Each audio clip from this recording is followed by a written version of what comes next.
بەناوی خۆی بەخشندەی میهرەبان سڵاو ئازیزان لە بەژمارەی ئەم جارەدا باس لەو داهاتە دەکەم کە لە بەردەست حکوومەتی هەرێمدا بوو لە ساڵی 2024 لە کاتێکدا داهاتەکە بەشی 20 موچەیە کرد بەڵام حکوومەتی هەرێم تەنها 11 موچەی لە ساڵی 2024 دابش کرد.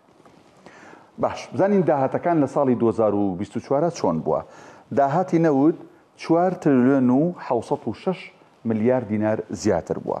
داهاتی ناوخۆ 4 تریلیۆن و 300 ملیار دینار زیاتر بووە لە کاتێکدا ئەمە ئەو بڕەپارێشمان لێ دەرکردووە کە نزیک بە 400 ملیار بووە کە وەکو پشکی هەرێم با بڵین نێردراوە بۆ بەغدا وەکو داهاتی ناوخۆ. بەڵام 4 تریلیۆن و 300 ملیار ماوەتەوە. پارەی هاتوو لە بەغداوە بۆ موچە 10 تریلیۆن و 59 ملیار دینار زیاتر بووە.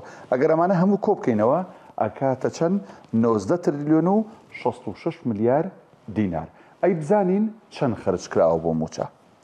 باش وتمان کۆی گشتەکەی 19 تریلیۆن و 66 ملیار دینار بە پارەی هاتوو لە بەغدا بە داهاتی ناوخۆ داهاتی نەوتەوە 19 تریلیۆن لە بەردەستی حکوومەتی ماوە بەسەر چووە بووە لە ساڵی 2024.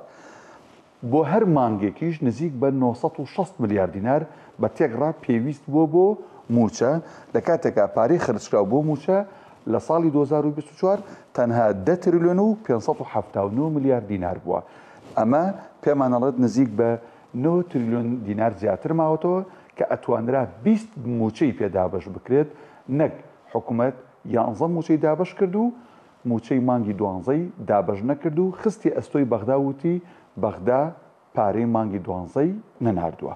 ئەمەی باسمان کرد داهاتی هەرێم بوو لە ساڵی 2024 کە بەشی 20 موچەیە کرد بەڵام حکوومەتی ماوە بەسەرچووی هەرێم تەنها 11 موچەی بۆ فەرمانبەران دابش کرد.